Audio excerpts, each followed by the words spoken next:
याद से जिनकी मस्तक सबका नमन करे। जेठालाल बने हैं हमारे लोह पुरुष सरदार वल्लभ भाई पटेल। वही हमारे लोह पुरुष है, वही अमर सरदार, वही अमर सरदार, वाह वही अमर सरदार, खंडी पुरुष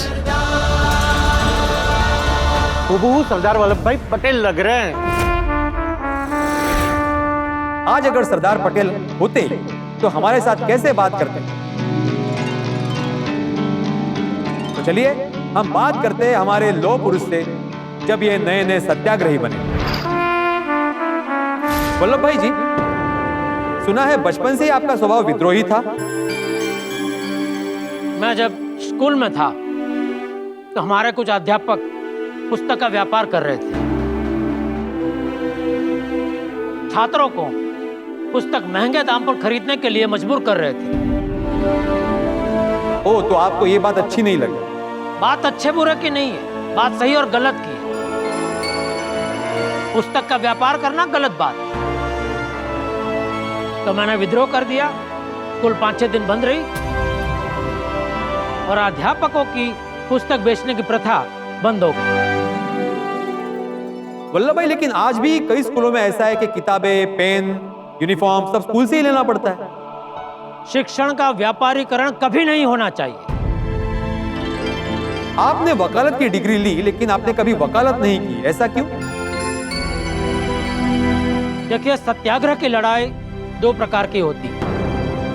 एक जुल्मों के विरुद्ध और दूसरी अपनी दुर्बलता के विरुद्ध। मैं ठहरा किसान का बेटा, मुझसे किसानों की परेशानी देखी नहीं जाती थी, इसलिए मैंने वकालत की जगह गांधी जी का सत्याग्रह का रास्ता अपनाया और कूद पड़ा किसानों पर लगा हुआ लगान माफ करवाने। और वल्लभ भाई, बारडोली सत्याग्रह के बाद आप बहुत फेमस हो गए थे। आपको सरदार की पदवी दे दी गई थी। देखिए, हमने जब भी बारडोली का सत्याग्रह किया और उस सत्याग्रह में हमें जीत मिली तो कुछ महिलाओं ने मिलकर हमें सरदार की उपाधि दी। वल्लभ भाई, आप तो ऐसे अहिंसक आंदोलन में मानते थे, लेकिन जब भारत देश आजाद हुआ उसके बाद कई राजाओं को भारत के झंडे की छत्र छाया के नीचे लाने के लिए आपने सेनाएं भेजी। मेरे लिए देश को एक रखना मेरा कर्तव्य भी था और मेरा धर्म भी। अगर कहीं भी थोड़ी सी भी चूक हो जाती तो हमारे स्वतंत्र सेनानियों ने जो लाठियां खाई थी, क्रांतिकारियों ने जो अपना खून बहाया था, वो सब व्यर्थ हो जाता, देश के टुकड़े टुकड़े हो जाते। इसलिए किसी को डराकर, किसी को समझाकर, कहीं सैन्य भेजकर भारत को एक किया। तो आप हमारे देशवासियों को आज क्या कहना चाहेंगे? देखो भाई, हमारे देश में भले अलग अलग भाषाएं बोली जाती हो, अलग अलग प्रदेश के हिसाब से अलग अलग रहन सहन हो, लेकिन हमारी विविधता में एकता हमेशा रहनी चाहिए। हमारे धर्म, जाति, भाषा भले ही अलग हो, लेकिन इनके नाम पर कभी झगड़े नहीं करने चाहिए। हमारा एक ही धर्म है और वो है भारतीयता। हमें ऊंच नीच, अमीर गरीब और जाति पंथ के भेदभाव को हमेशा के लिए समाप्त कर देना चाहिए। हमारे देश को हमेशा अखंड बनाए रखना। बोलो भारत माता की जय। वंदे मातरम।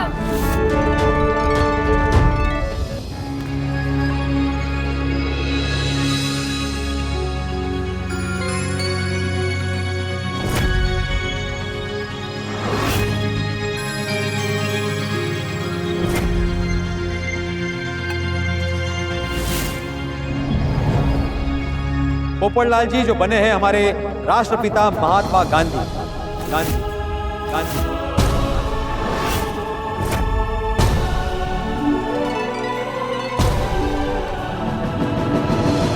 अफ्रीका में थे तब के? हाँ। महात्मा बनने से पहले जब वो अफ्रीका गए थे, उस दौर के गांधी जी से आपकी मुलाकात हो गई। जब महात्मा गांधी जी नहीं थे, बैरिस्टर मोहनदास करमचंद गांधी थे।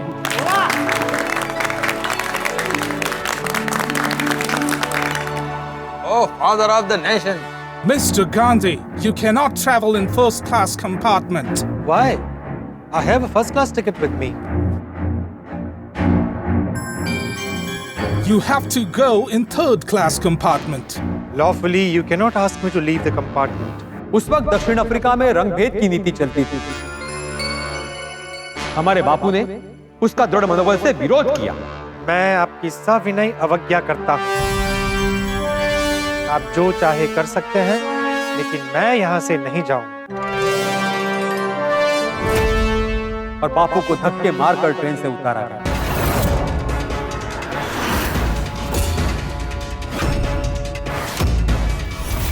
और वो धक्का उनके मन को लगा, और वही धक्का आगे जाकर ब्रिटिश राज को भी लगने वाला था, क्योंकि बैरिस्टर गांधी ने मन में कुछ सोच लिया था।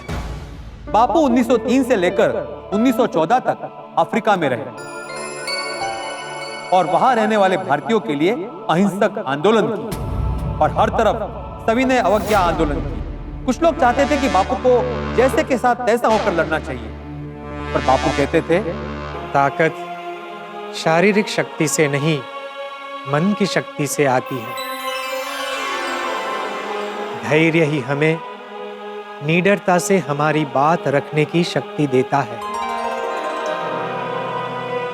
बापू अफ्रीका में बैरिस्टर के तौर पर तब सालाना $15,000 कमाते थे। यह रकम उस वक्त बहुत ज्यादा था, पर बापू ने सब छोड़ दिया। वहां रंगभेद की नीति के सामने वो लड़े।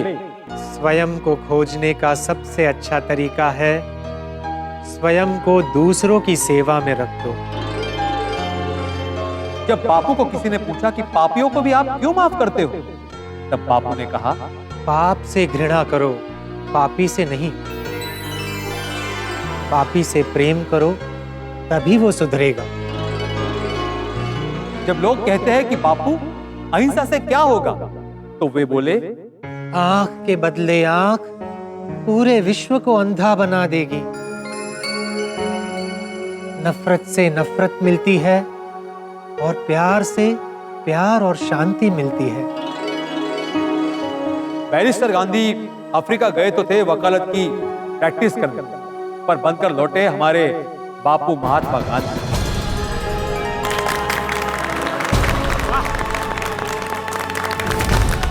महात्मा गांधी जिनका जन्म 2 अक्टूबर को हुआ था, वो दिन पूरे विश्व में अहिंसा दिन के रूप में मनाया जाता था। ऐसे महापुरुष हमारे राष्ट्रपिता महात्मा गांधी को हम सब गोकुलधामवासी शत-शत नमन करते हैं। मेरे देशवासियों, मेरे लिए अहिंसा से बढ़कर कोई धर्म नहीं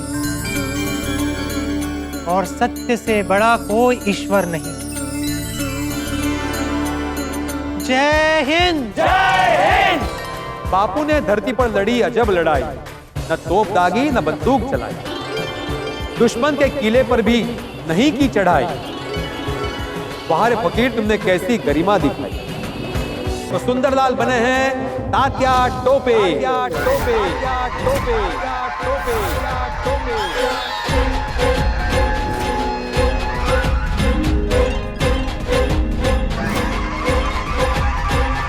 आओ।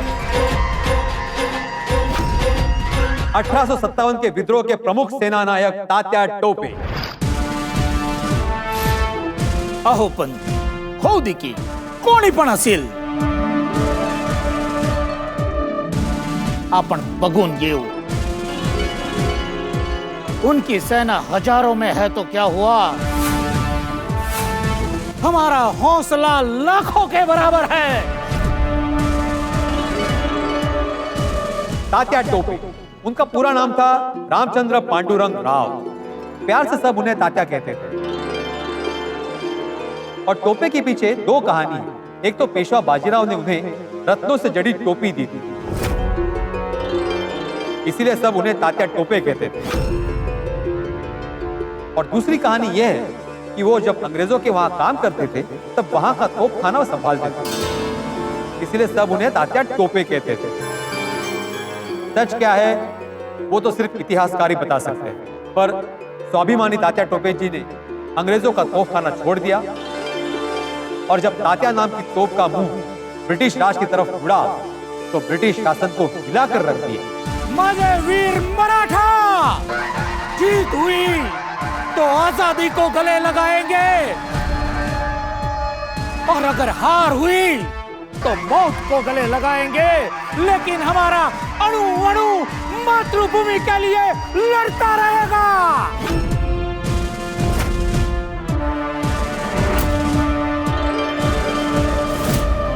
और सच में रानी लक्ष्मीबाई, नाना साहेब पेशवा, राव साहब जैसे वीरों की मृत्यु के बाद भी 1857 की क्रांति में तात्या टोपे पूरे 1 साल तक जंगलों में छिपकर भी लड़ते रहे।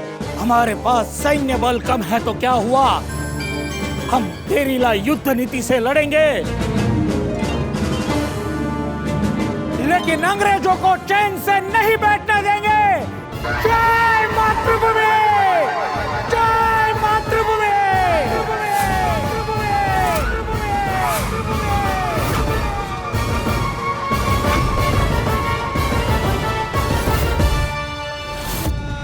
भगत सिंह, राजगुरु, सुखदेव, चलिए आपको हमारे इन 3 वीरों से रूबरू करवाता हूं। सुखदेव जब से 12 वर्ष के थे तब स्कूल में ब्रिटिश अधिकारियों को सलाम ठोका जाता था, तो सुखदेव ने कहा था, मैं झुककर इन ब्रिटिश अधिकारियों को सलाम नहीं करूंगा। तुम्हें इसका सजा मिलेगा। जो होगा वो देखा जाएगा। अगर ये सर झुकेगा तो सिर्फ और सिर्फ मातृभूमि के वंदन के। उसके लिए उनको मार खानी पड़ी थी, पर जहां देशभक्ति का जज्बा होता है वहां कोई रुकावट नहीं होती। भगत सिंह ने शादी तक से इनकार कर दिया था। जब तक ये देश आजाद नहीं होता, भगत के लिए दुनिया की किसी भी सुख से सरोकार नहीं।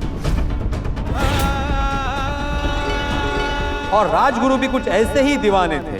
अरे मैं किसी अंग्रेज से नहीं डरता, मैं चाहता हूं कि हर अंग्रेज मुझसे डरे। सन 1928 में साइमन कमीशन भारत आया, जिसका भारत में जोर शोर से विरोध हो रहा था। उसके विरोध में पूरे देश में आंदोलन हो रहा था। साइमन गो बैक, साइमन वापस जाओ। पंजाब में जब लाला लाजपत राय के नेतृत्व में विरोध हो रहा था, तब अंग्रेजों ने उन पर बड़ी बेरहमी से लाठियां बरसाई। उस लाठीचार्ज की वजह से लाला जी की मृत्यु हुई। तब भगत सिंह, सुखदेव और राजगुरु का खून खौल उठा। ये जुल्म है और इस जुल्म की कीमत ब्रिटिश राज को चुकानी पड़ेगी। अब तो हमला होगा, हमला!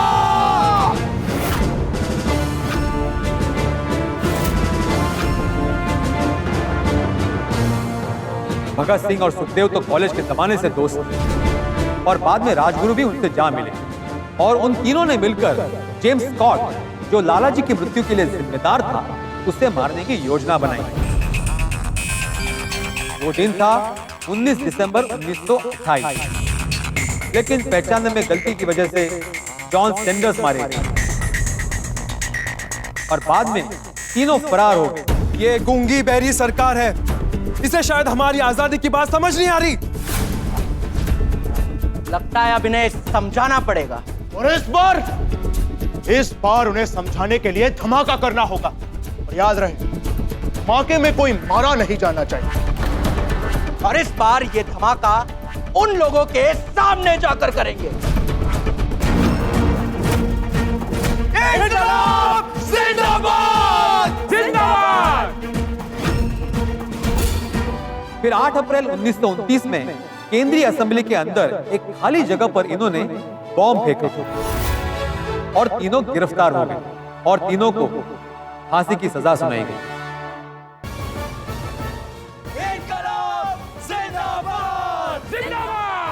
तीनों को जब फांसी दी गई तो भगत सिंह और सुखदेव सिर्फ 24 साल के थे और राजगुरु 23 साल।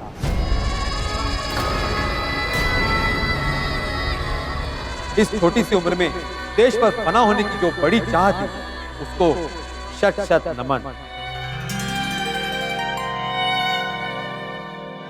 लाल बाल और बाल बाल बाल, यानी कि लाला लजपत राय, बाल गंगाधर तिलक और बिपिन चंद्र पाल।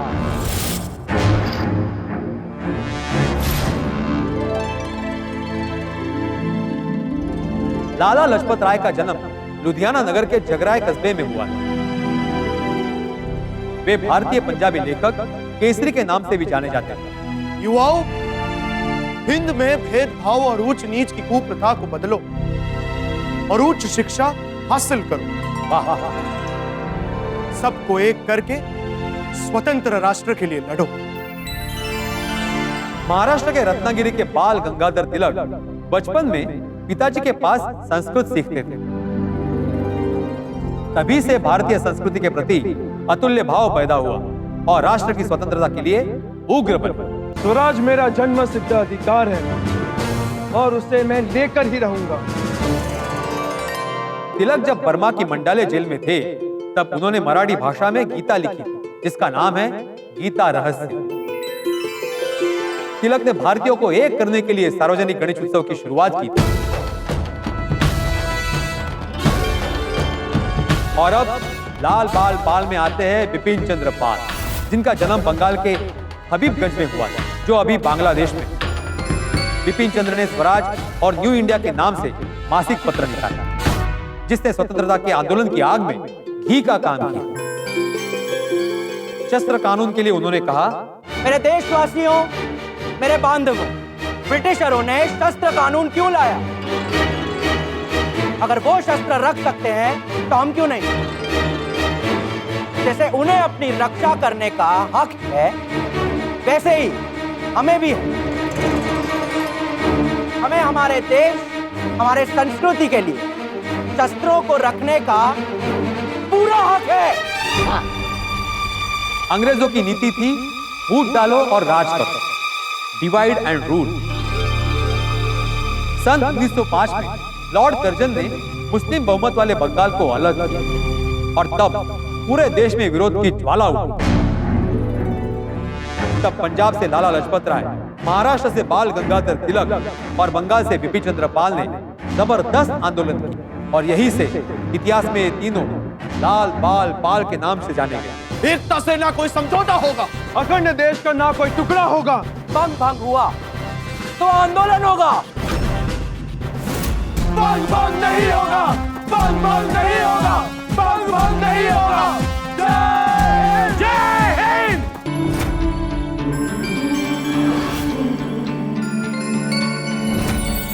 अंजलि भाभी बनी है भारत की कोकिला के नाम से विख्यात सरोजिनी नायडू। सरोजिनी नायडू, सरोजिनी नायडू, सरोजिनी नायडू, सरोजिनी। अद्भुत। भारत की कोकिला कही जाने वाली सरोजिनी नायडू का जन्म हैदराबाद के बंगाली परिवार में हुआ था। वे बचपन से ही कवि हृदय की थी। उन्होंने अनेक भाषाओं में कई कविताएं लिखी। उन्होंने गांधी जी के सविनय कानून भंग, असहकार आंदोलन, क्विट इंडिया मूवमेंट, हर आंदोलन में हिस्सा लिया था। उन्होंने हमेशा महिला सशक्तिकरण की बात की। महिलाओं को हर काल में, हर दौर में सशक्त बनते जाना होगा। जब महिलाएं सशक्त होगी, तभी तो हमारी पीढ़ियां, हमारा देश सशक्त होगा। देश की एकता और भाईचारे के बारे में जब उनसे पूछा गया, तो उन्होंने कहा, सच्चा धर्म वही है जो इंसान को इंसान से जोड़े, और वो धर्म है भारतीयता, जो हम सबको भाईचारा सिखाती है। क्या बात, क्या बात। उनके प्रभावशाली भाषण से प्रभावित होकर गांधी जी ने उन्हें भारत की कोकिला की उपाधि दी थी। और कभी कभी गांधी जी उन्हें डियर बुलबुल, डियर मीराबाई, तो कभी कभी मदर कहकर भी संबोधित करते थे। वो एक अच्छी लेखिका और कवयित्री भी थी। श्रम करते हैं हम कि समुद्र हो तुम्हारी जागृति का क्षण, हो चुका जागरण, अब देखो निकला दिन कितना उज्जवल। अब देखो निकला दिन कितना उज्जवल। सरोजिनी देवी उच्च अभ्यास के लिए लंदन गई। वहां पहली बार गांधी जी से मिली और उनसे प्रभावित होकर बापू, अब मेरा जीवन देश की स्वतंत्रता के लिए। अब देश की स्वतंत्रता ही मेरा आजीवन लक्ष्य है। वंदे मातरम। वंदे मातरम। जीवन में हर पल में आजादी का मंत्र हो, ऐसी स्वतंत्रता के मत वालों को हमारा नमन।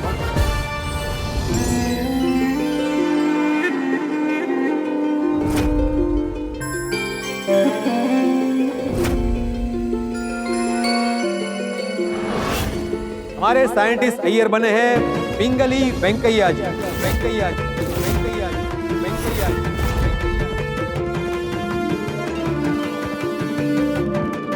मैं जानता हूं कुछ लोग सोच रहे हैं कि ये पिंगली वेंकैया कौन थे। फिक्र मत कीजिए, मैं आपसे उनका परिचय करवाता हूं। पिंगली वेंकैया का जन्म 2 अगस्त 1876 में वर्तमान आंध्र प्रदेश के मछलीपट्टनम के निकट भटला पेनुमारू नामक स्थान पर हुआ था। पिंगली वेंकैया को भूविज्ञान और कृषि क्षेत्र से विशेष लगाव था और वो भी भारतीय ब्रिटिश सेना में थे और अफ्रीका के एंग्लो बोर युद्ध में गए थे और वहीं पर उनका परिचय हुआ गांधी जी से और उन्होंने अपना जीवन देश के प्रति समर्पित कर दिया।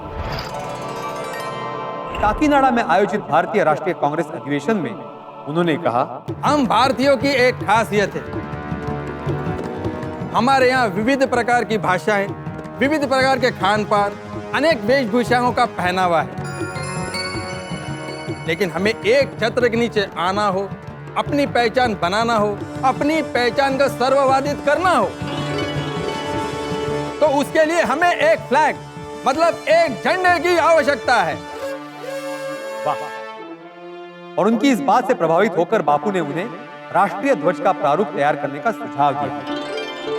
1916 से 1921 5 वर्ष तक उन्होंने लगभग 30 देशों के झंडों का अभ्यास किया और हमारे देश को पूर्ण समझकर उन्होंने हमारे झंडे में केसरी रंग होगा जो कि साहस और बलिदान का प्रतीक है।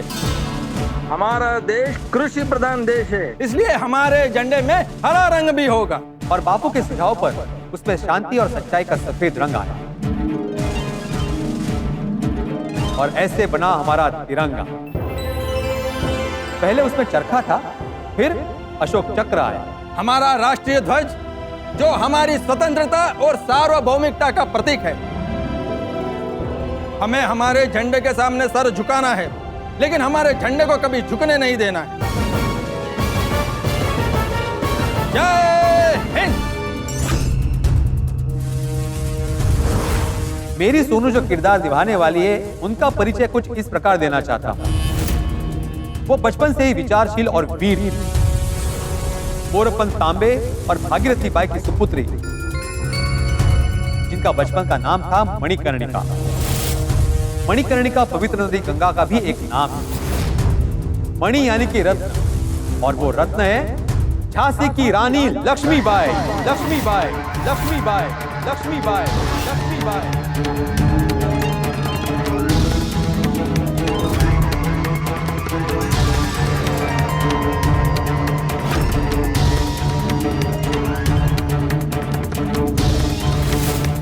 मनु ने बचपन से ही शस्त्रों की तालीम ली थी।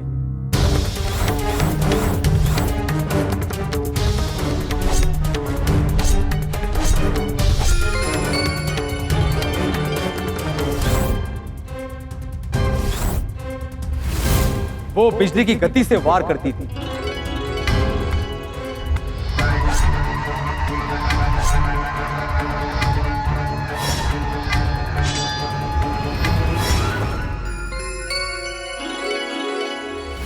दुश्मन कोई दाव सोचे उससे पहले हमें उसे धूल चटा देनी चाहिए।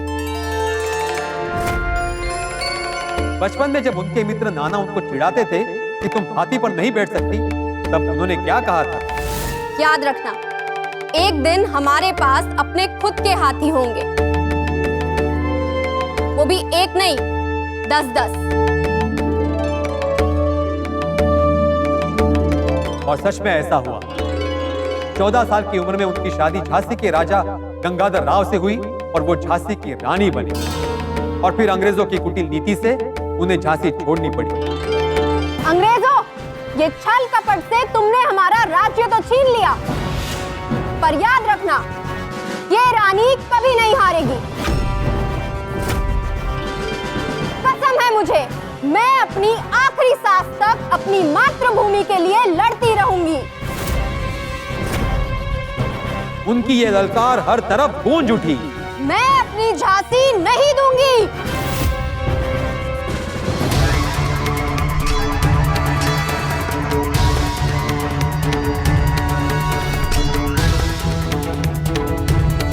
और वो खूब लड़ी, अपनी आखिरी सांस तक लड़ी।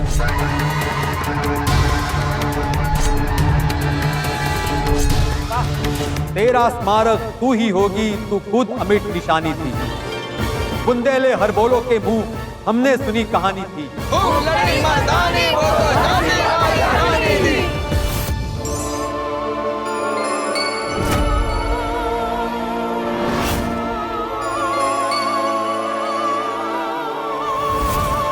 बबीता जी बनी है Annie Besant, Annie Besant, Annie Besant, Annie Besant.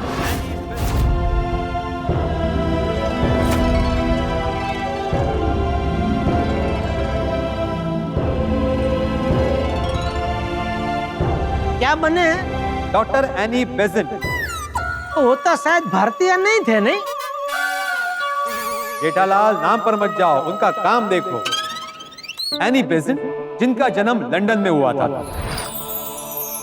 वो जन्म से आयरिश, विवाह से अंग्रेज, पर भारत को अपना लेने के कारण कर्म से भारतीय थे।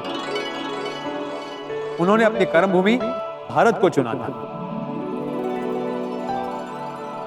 उन्होंने अपना पाश्चात्य पहनावा त्याग कर भारत के पारंपरिक पोशाक साड़ी को अपनाया है।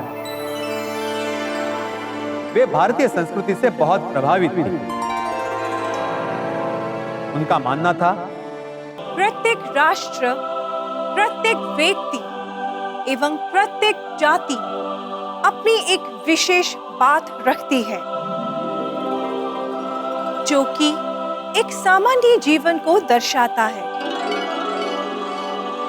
उस जीवन में दखल देना, उसे गुलामों की जंजीरों में बांधना पाप है।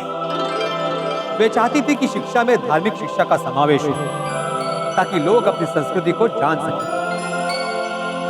उन्होंने वाराणसी में सेंट्रल हिंदू स्कूल की स्थापना की और उन्होंने अनेक सामाजिक कुरिवाजों को दूर करने के लिए एक संस्था भी बनाई। हमारी संस्था के सभी लोगों को ये प्रतिज्ञा लेनी होगी। बोलिए मेरे साथ, जात पात आधारित छुआछूत नहीं करेंगे। पुत्र का विवाह 18 साल और पुत्री का विवाह 16 साल पहले नहीं करेंगे। मैं, मेरी पत्नी, मेरी बेटी और कुटुंब के सारी महिलाओं को शिक्षा दिलवाऊंगा। हम विधवा विवाह का भी समर्थन करेंगे। भारत की स्वतंत्रता के लिए सदा तत्पर रहने वाली एनी बेसेंट को सन 1917 में राष्ट्रीय कांग्रेस की अध्यक्षा बनाया गया। उनका कहना था, हिंद के लोगों, भारत देश की महान संस्कृति में विविधता होने के बावजूद भी इसकी परंपरा महान है। इसे पहचानो और अपनी आजादी के लिए आगे बढ़ो। बोलो मेरे साथ, भारत माता की जय। जय। एनी बेन अमर रहे, एनी बेन अमर रहे।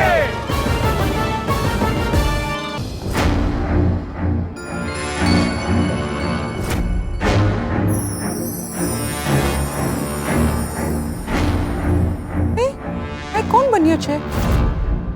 सोडी भाई, जो बने हैं वीर क्रांतिकारी उधम सिंह, उधम सिंह, उधम सिंह, उधम सिंह।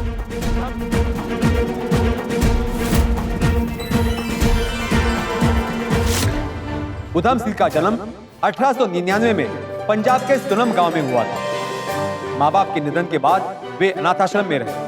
वहां उनका नाम उधम सिंह रखा गया। उनका बचपन का नाम शेर सिंह था और उनकी दहाड़ भी शेर जैसी थी। ओ जनरल डायर, भले ही तू छुप कर बैठा है लंदन में, तुझे जलियांवाला बाग का खून माफ नहीं करेगा। ये है उधम सिंह।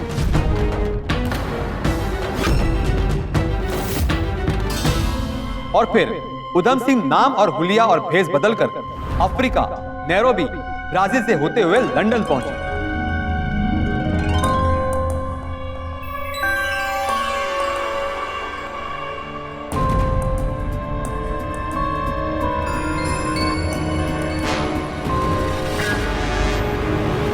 ओए जनरल डायर,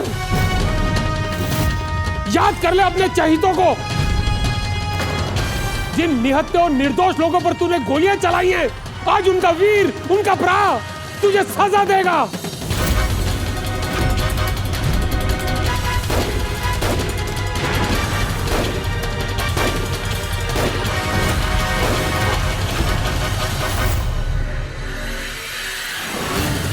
उधम सिंह परम देशभक्त और सर्वधर्म समभाव में मानने वाले थे। वो अपना नाम बताते थे, मेरा नाम है राम मोहम्मद सिंह आजाद। मुझे गर्व है कि मैंने भारत में जन्म लिया। भले ही हम अलग अलग धर्म और अलग अलग जाति के, पर हमें एक चीज जोड़ के रखती है और वो है भारतीयता। वंदे मातरम! वंदे मातरम! जनरल डायर को मारने के जुर्म में उन्हें वही लंदन में फांसी दी गई, लेकिन उनका नाम हर हिंदुस्तानी की जबान और दिल में है।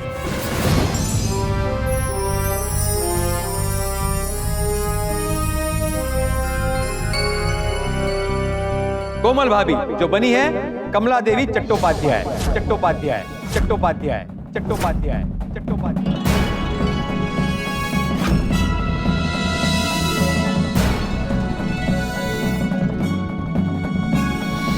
कमला देवी का जन्म कर्नाटक के मैंगलोर में हुआ था।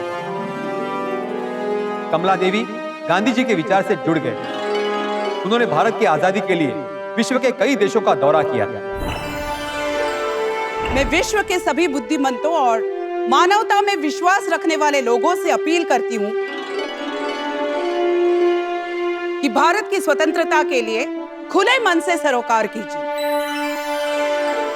कमला देवी ने आजादी के बाद भी एक से बढ़कर एक काम की, जैसे शरणार्थियों को बसाना। पाकिस्तान से आए हुए कई लोगों को उन्होंने फरीदाबाद में बसाया। उन्होंने कई संस्थाओं के गठन में महत्वपूर्ण भूमिका निभाई, जैसे हस्त एवं शिल्प बोर्ड की स्थापना की और संगीत एकेडमी और नेशनल स्कूल ऑफ ड्रामा की स्थापना की। हमें शिक्षण के साथ हमारे पारंपरिक हस्त और शिल्प कलाओं का भी संवर्धन करना चाहिए और संगीत, अभिनय जैसे कलाओं को भी शिक्षण में शामिल करना चाहिए। उन्होंने कई पुस्तकें लिखी और उन पर भी कई पुस्तकें लिखी गई। उन्हें रामन मेगसेसे अवार्ड, पद्म भूषण, पद्म विभूषण जैसे खिताब दिए गए और सन 2017 से कमला देवी चट्टोपाध्याय राष्ट्रीय पुरस्कार बुनकर और शिल्पकारों को दिया जाता है। जब नमक कानून तोड़ा गया तब गिरफ्तार होने वाली ये पहली महिला थी। कमला देवी, आपको गिरफ्तार किया जा सकता है। नमक जो हर किसी का हक है, नमक जो कुदरत की नेमत है और इस पे हर किसी का हक है। इस धरती के नमक का हक अदा करने के लिए हम इस नमक के कानून को नहीं मानते, चाहे आप हमें जेल भेज दीजिए। भारत माता की जय! भारत माता की जय! भारत माता की जय!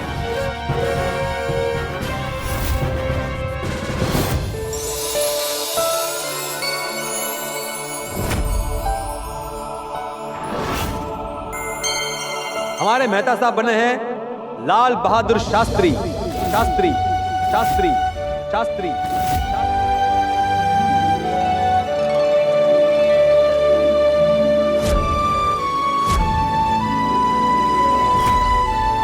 लाल बहादुर शास्त्री से कौन परिचित नहीं? मेरे भाई, यहाँ तो लाल बहादुर शास्त्री जी से सभी लोग परिचित हैं, नहीं? हाँ हाँ, हाँ हाँ सब करेंगे। अरे हाँ हाँ देखा। हाँ, मैं वही कह रहा था भागा। मेरे कहने का मतलब है उनके जीवन के बारे में कौन परिचित नहीं है। उनके लिए तो मैं एक चीज जरूर कहूंगा, साधा जीवन, उच्च विचार। ये एकदम सही कहा भिड़े तुमने। लाल बहादुर शास्त्री जी एकदम सादगीपूर्ण जीवन जीते थे और अपना काम खुद करते थे। लाल बहादुर शास्त्री का बचपन बड़ी कठिनाइयों में बीता। वो नदी तैरकर स्कूल जाया करते थे। गांधी जी के विचारों से प्रेरित होकर शास्त्री जी केवल 16 वर्ष की उम्र में ही स्वातंत्र्य संग्राम से जुड़ गए थे।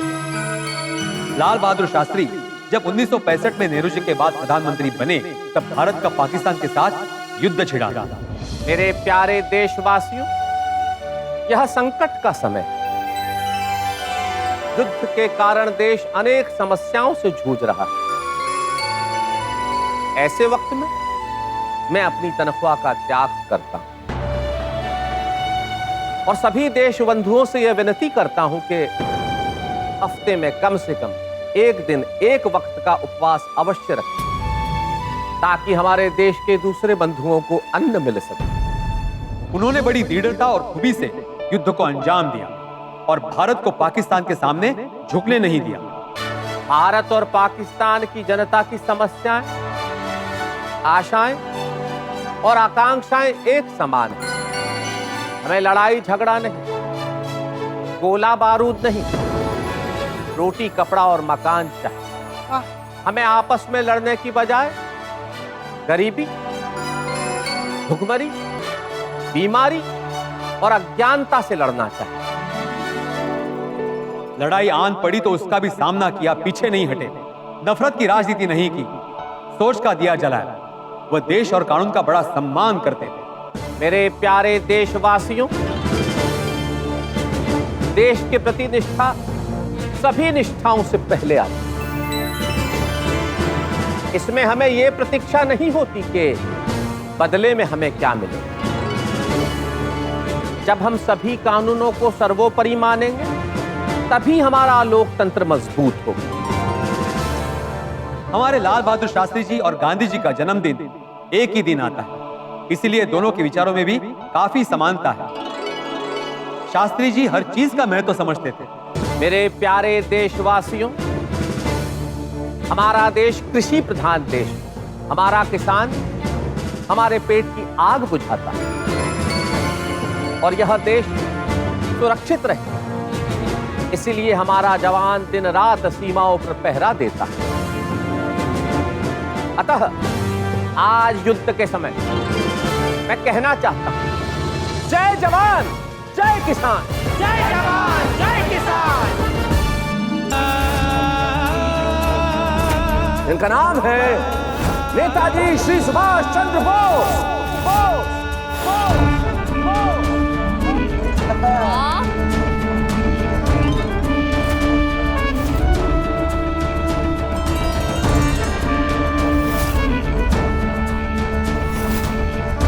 नेताजी श्री सुभाष चंद्र बोस का जन्म 23 जनवरी 1897 को हुआ। जानकीनाथ और श्रीमती प्रभा देवी के घर जन्मा ये सुपुत्र, जिन्होंने देश का नाम न केवल रोशन किया, बल्कि हम सब में गर्व का भाव भरा। उनके पिताजी चाहते थे कि वो ICS बने और नेताजी ने उनके पिताजी की इच्छा को पूरा भी किया। ICS की इस कठिन परीक्षा में उन्होंने चौथा स्थान भी प्राप्त किया, लेकिन उनके मन में तो कुछ और ही चल रहा था। मैं अंग्रेजों के अधीन रहकर काम नहीं कर सकता। अगर ये देश हमारा है तो उस पर दूसरे राज क्यों करते हैं? क्योंकि नेताजी देश के लिए कुछ करना चाहते थे, आजादी के लिए कुछ करना चाहते थे। 1938 में हमारे बापू महात्मा गांधी ने उन्हें कांग्रेस का अध्यक्ष बनाया।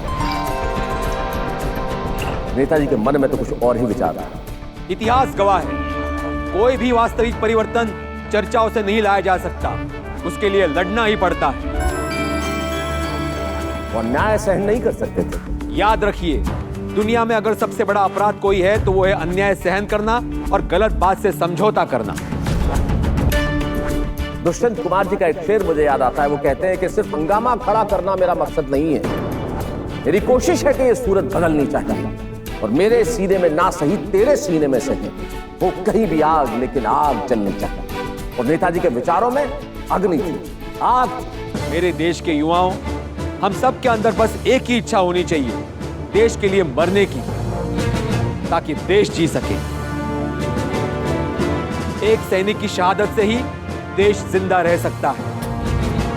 नेताजी ने अपने कदम आगे बढ़ाए और आजाद हिंद फौज की स्थापना की। नेताजी श्री सुभाष चंद्र बोस ने दुनिया की पहली महिला फौज का गठन किया। इस आजादी की लड़ाई में मैं जिंदा रहूं या ना रहूं, पर मैं इतना बता सकता हूं कि हमें आजादी जरूर मिलेगी। नेताजी श्री सुभाष चंद्र बोस द्वारा स्थापित, उनके द्वारा गठित आजाद हिंद फौज को दुनिया के कई देश जैसे जर्मनी, जापान, फिलीपाइंस, कोरिया, चीन, इटली और आयरलैंड जैसे देशों ने मान्यता दी। और नेताजी श्री सुभाष चंद्र बोस के नेतृत्व में आजाद हिंद फौज के वीर सिपाहियों ने अंग्रेजों पर आक्रमण करके उनसे भारत के कुछ राज्य आजाद भी करवाए। और क्यों न हो, उनकी ललकार ही कुछ ऐसी थी। युवाओं, वक्त आ गया है हमारी भारत मां को गुलामी की जंजीरों से आजादी दिलाने का, बलिदान देने का। तुम्ही आमाके रक्त दाओ, आम्ही तुम्हाके स्वाधीनता देवो। तुम मुझे खून दो, मैं तुम्हें आजादी दूंगा। जय हिंद। जय हिंद। डॉक्टर हाथी बने हैं हमारे क्रांतिकारी चंद्रशेखर आजाद। आजाद, आजाद, आजाद, आजाद। वाह हंस,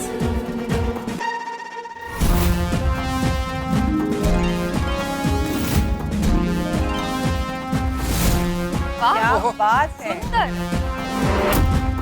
चंद्रशेखर आजाद जी 14 वर्ष की आयु से ही गांधी जी के असहकार आंदोलन में जुड़ गए। चंद्रशेखर आजाद का नाम आजाद कैसे पड़ा, यह भी बड़ा रोचक किस्सा है। जब असहकार आंदोलन में वे पकड़े गए, तब जज ने उन्हें पूछा,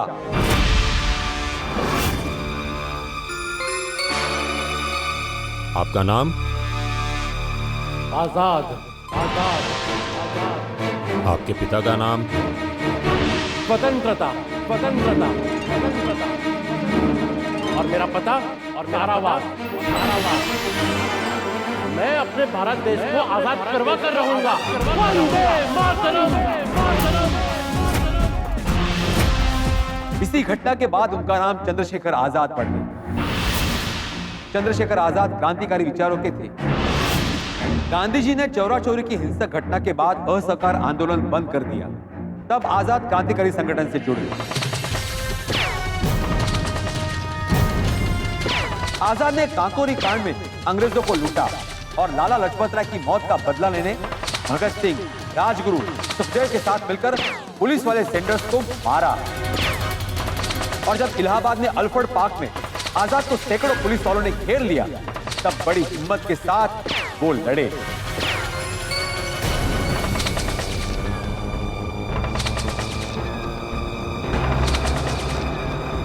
चिंगारी आजादी की सुलगती मेरे जिस्म में है, इंकलाब की ज्वालाएं लिपटी मेरे बदन में है। मौत जहां जन्नत हो, ये बात मेरे वतन में है। कुर्बानी का जज्बा जिंदा मेरे कफन में है। वाह वाह वाह। मैं आजाद हूं और आजाद ही रहूंगा। और चंद्रशेखर आजाद ने लड़ते लड़ते आखिरी गोली अपने आप को मारी और वे कभी अंग्रेजों के हाथ नहीं आए। आजाद आजादी रही।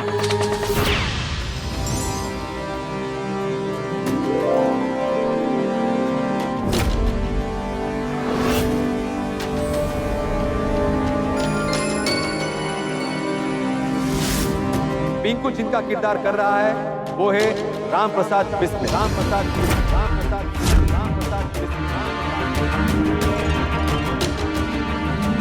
राम प्रसाद बिस्मिल। बिस्मिल उनका तखल्लुस था। बिस्मिल का मतलब होता है आत्मिक रूप से आप।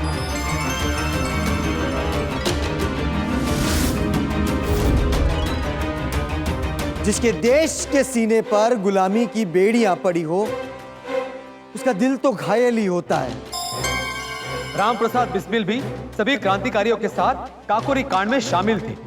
खुद सिर्फ 8वीं तक ही पढ़े थे, पर अच्छे कवि, शायर, अनुवादक और इतिहासकार थे। उन्होंने कई बंगाली पुस्तकों का हिंदी में अनुवाद किया था। उन्होंने 11 पुस्तक लिखे और खुद ही प्रकाशित की, ताकि उससे जो पैसे मिले उससे देश की आजादी के लिए लड़ने के हथियार खरीद सके। उन्होंने अपने कारावास के दरमियान सिर्फ 2 दिन में ही अपनी आत्मकथा लिखी, क्योंकि वे चाहते थे कि हर घर में क्रांति की मशाल जले और गुलामी का अंधेरा हटे और आजादी का प्रकाश फैले।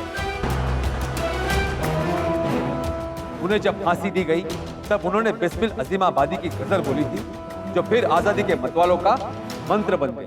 सरफरोशी की तमन्ना अब हमारे दिल में है,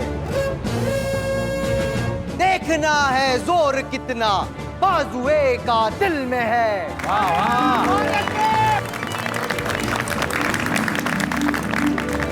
करता नहीं क्यों दूसरा कुछ बातचीत, देखता हूं मैं जिसे वो चुप तेरी महफिल में है। ऐ शहीदे मुल्क व मिल्लत मैं तेरे ऊपर निसार, अब तेरी हिम्मत का चर्चा गैर की महफिल में है। वक्त आने दे बता देंगे तुझे ये आसमां, हम अभी से क्या बताएं क्या हमारे दिल में है। खींच कर लाई है सबको कत्ल होने की उम्मीद, आशिकों का आज जमकट ऊंचाई का दिल में है। सरफरोशी की तमन्ना अब हमारे दिल में है।